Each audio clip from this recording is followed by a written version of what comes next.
All right, we're carrying on with our series on acute digestive prescribing. Our first video was GERD, posted that a little while ago, and now we're moving on to constipation. Learned a few things from recording the first video. Hopefully this one will be a little bit better. We're going to see what we can do. And again, hopefully you're enjoying these videos. If you are, let us know, give some feedback. That's always really helpful. Okay, let's take a look at constipation. So here we've got constipation, and we're not really going to do a class or a case here. We're really going to look more at, again, the classes of laxatives and what you might do to treat it. Now, one of the things, we'll get into this first. Let's look at the classes of laxatives. So we've got really three broad categories of laxatives. We've got stimulating, bulking, and osmotic. And when we talk about botanicals, a lot of the ones that we use are the stimulating laxatives. This is quite interesting because it really is debatable as to whether or not those are the best laxatives to use. It's certainly the most common and the ones that people think of when they think of laxatives. Let's take a look and see maybe why we may or may not use some of those.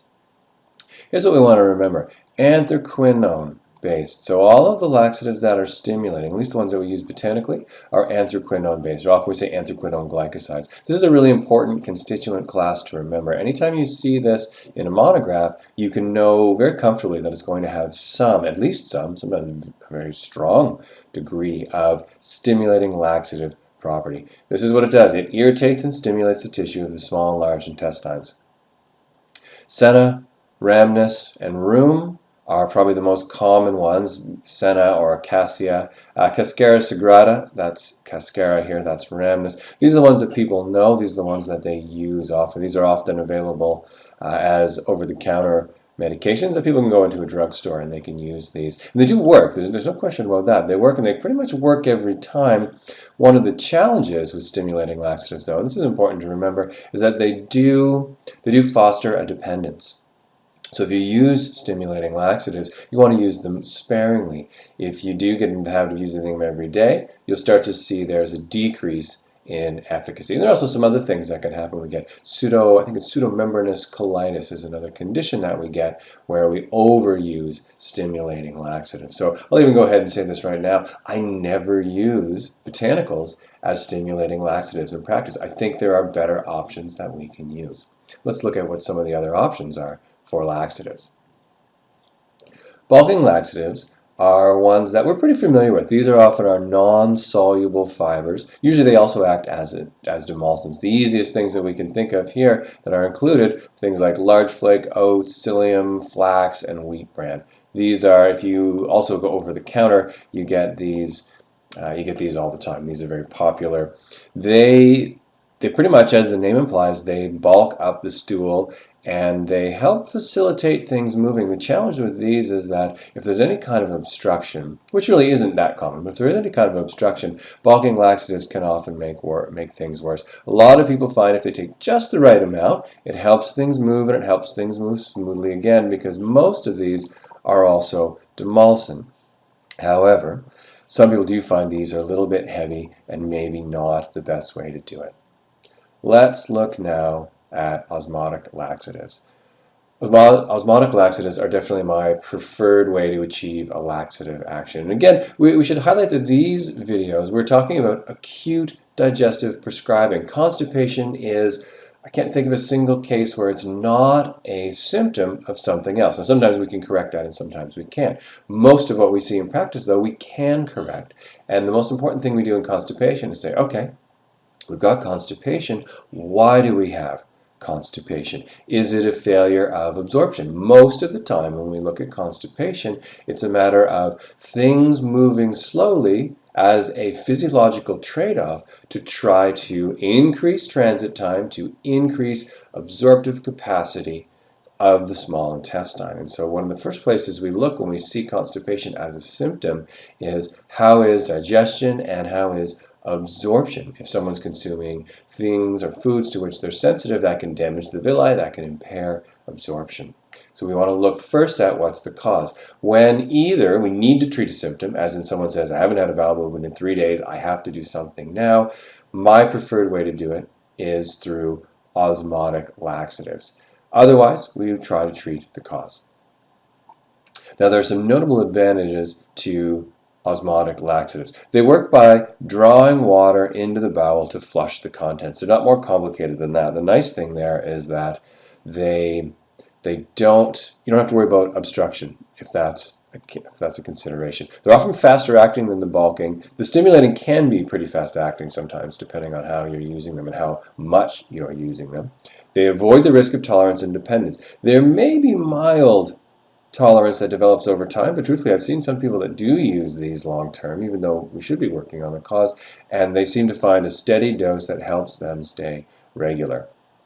We see this particularly in older people where maybe the cause is simply decline and change with age, and they're really not as into making some changes perhaps in their diet, and so they just take a certain amount of magnesium or vitamin C, and these are our best osmotic laxatives. So they take a certain amount of these every day, and this helps things continue to move. This is another one of the advantages. Because we're using vitamin C or magnesium, they provide the body with things that they need anyway. One of the tips for magnesium is if you're using it as a laxative, as an osmotic laxative, you probably want to favor the magnesium citrate. You'll still get a good absorption of magnesium into the body, but the citrate, because it's less well absorbed, will draw more water in and help give us that laxative effect. Often, if you want to use it more for muscle soreness or some of the other relaxing, vasodilating properties of magnesium, that might be where you use the bisglycinate. Some people like the malate as well. They also act as stool softeners, and we mentioned don't risk the torsion or obstruction because no additional materials being added. Even though that's just liquid, things can continue to flow through there. So, like we mentioned, osmotic laxatives are actually my preferred way to use a laxative action in practice. However, this is Bot Med that we're looking into. We do want to look at some of the laxatives that are commonly used. You can see this is the end. Here's our nausea section coming up next. We'll get into that in a subsequent video. Let's take a look at these various herbs. These are in approximate order by strength. Here's a really important feature to remember from the beginning. These first two do not contain anthraquinone glycosides. So Arctium lapa, which is our burdock, Tarax off radix is Taraxacum officinalis. Radix means roots. That's our dandelion root. These do not contain anthraquinone glycosides. The rest of these do. We'll talk about aloe at the end. That one's actually a little bit special. This is more or less their strength in lightest to, as far as we know, the most potent laxative nature makes. I'm excited to show you a nice picture when we get to that one. The ones in between, from Rumex to Cassia, these really are an escalation in strength. And for example, Rumex I do use in formulas quite often. It's a great herb for toning the gut. Versus Cassia, which I never use. I draw my line personally right in here. I use Rumex very often. I barely ever use Rheum, and I never use these last ones. Let's take a look at some of these herbs. Now, Arctium and Taraxacum, I'm going to assume you've seen somewhere else, and that's great. You can take a look at the pictures here, and they're nice to look at, but I don't want to spend too much time talking about them here. We think of them mostly as hepatics, which is accurate. They are mostly hepatics. Burdock's a herb I use all the time. It's also sweet. We'll see it in a moment. Well, not in a moment, I guess. We'll see it in our next video on nausea, where it's a herb that I really like to help settle the stomach. Dandelion root, we think of mostly as hepatic. With our anthraquinone glycosides, let's get back to our herbs now. Let's start to take a look at some of these. Here comes our Rumex crispus. Rumex crispus, also known as yellow dock, is a herb that grows very abundantly here in southern Ontario. There's a nice picture of how we often see it. So here's our yellow dock. It has these kind of leaves, they're really kind of nondescript leaves that we see down here at the bottom. It's this part up top. It's already gone to seed here. This tells us very reliably that this is our yellow dock. Nothing else really looks like yellow dock. Rumex crispus. There's another picture of it there. That one's a little more developed. That's obviously a much taller plant. These are all seeds. Because I like Rumex crispus so much, just kind of like on a personal level, I actually often will go and I'll take these seeds and I'll just sort of propagate them. You can kind of pull them off or you can garble them pretty easily, and I like to spread them around where it likes to grow naturally because I quite like Rumex. Let's see if we can pull up a picture of the root, because it's the root that we use medicinally. And here we go. We've got some pictures loading here. Yeah, that's pretty nice. This is pretty characteristic of how it grows. This actually looks a little more like burdock root with this pale color here, but over here tells me this is still going to be yellow dock. Often, though, it is fairly, it's a little bit of a reddish hue to it. I like the picture that we see here. These are pretty robust yellow dock roots, and these actually come back every year for the most part.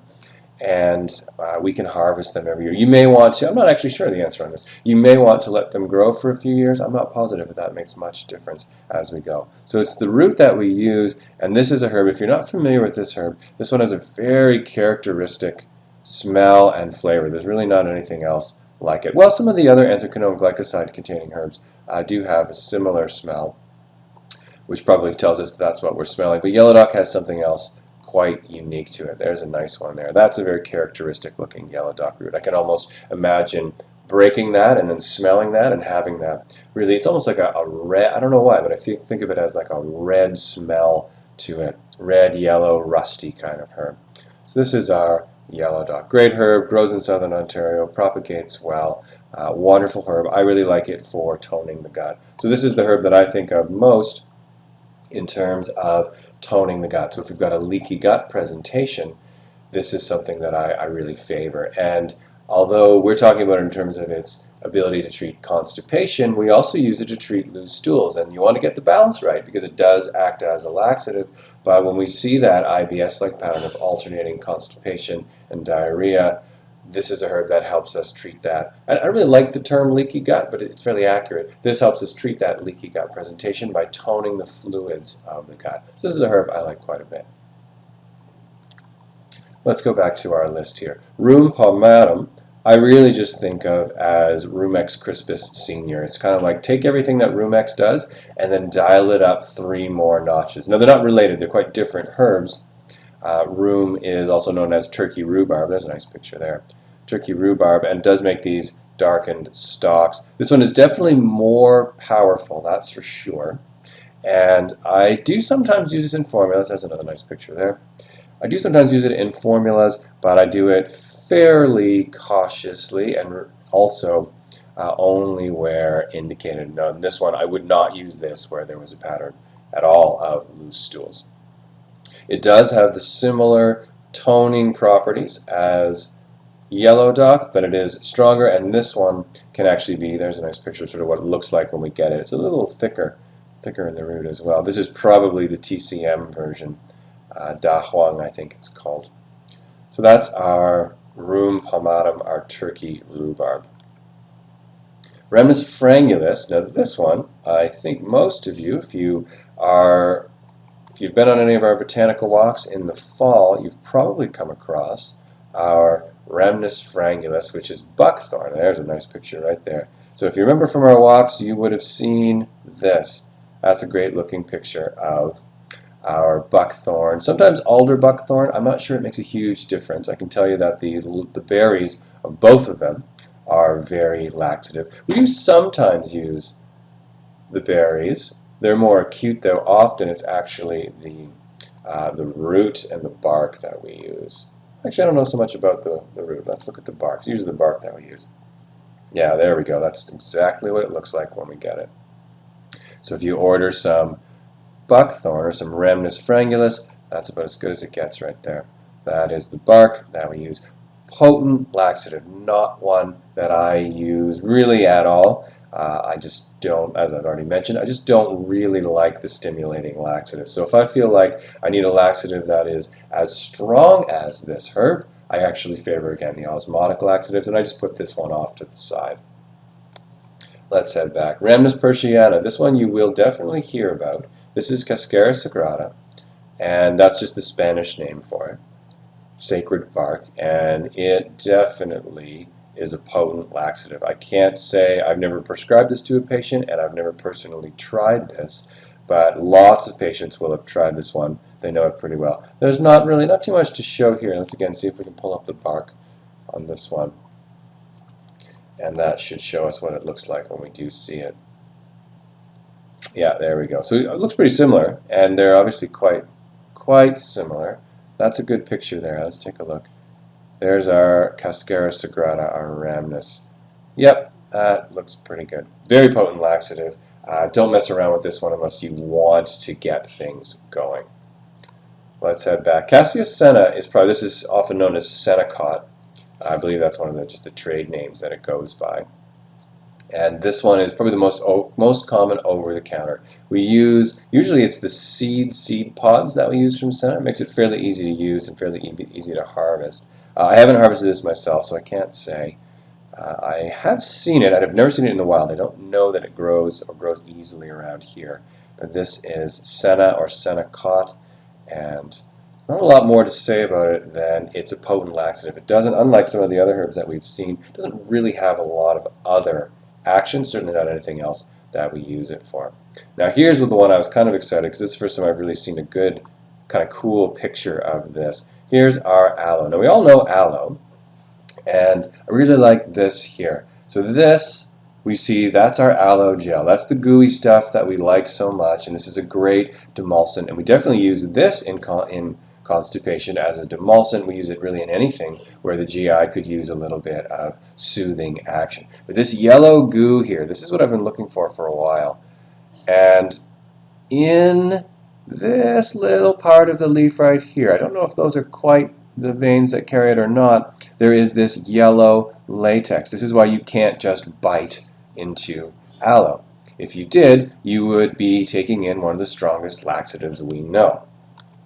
Why would a plant have a potent laxative in its leaf? Well, if you're a desert plant and you're delicious and you're nutritious and you're full of lots of goodness, and these little tiny spikes here, they're not going to do much to stop you from being eaten by hungry desert animals. So what are you going to do? You're going to put a potent laxative in there, and animals actually learn over time. I actually don't know this answer. I'm curious. Do they have to try it once in order to get the message, don't eat this, it's a powerful laxative? Or has that in animals that grow alongside, that have thrived alongside aloe plants over the years, desert animals, have they actually encoded the fact that this is not a good plant to eat, and have some of them figured out ways to eat it anyway? I don't know the answer to that. So that's, again, our aloe. That's the good stuff we see in the middle. That's, I don't really call that the inner leaf. We call that the juice or the demulcent part. Outer leaf is what we see, and the aloe latex is what we can't really see in this picture, but we saw up here with this yellow gooey stuff. Okay, that takes us through what we're going to say for laxatives. We're talking about a symptomatic treatment. As always, treat the cause as much as you can find it. In fact, with botanicals and the other things that we do as NDs, we're very good at treating constipation, and we're very good at treating underlying causes of constipation. If you have to use a laxative, I favor the osmotic laxatives. If you want to explore some of the stronger botanical ones, we've taken a look at them today, and hopefully that gives you the information you need to try to treat this constipation safely and effectively. Hopefully you've enjoyed this video. Feel free to leave any comments or feedback. Always nice to hear from you. Thanks.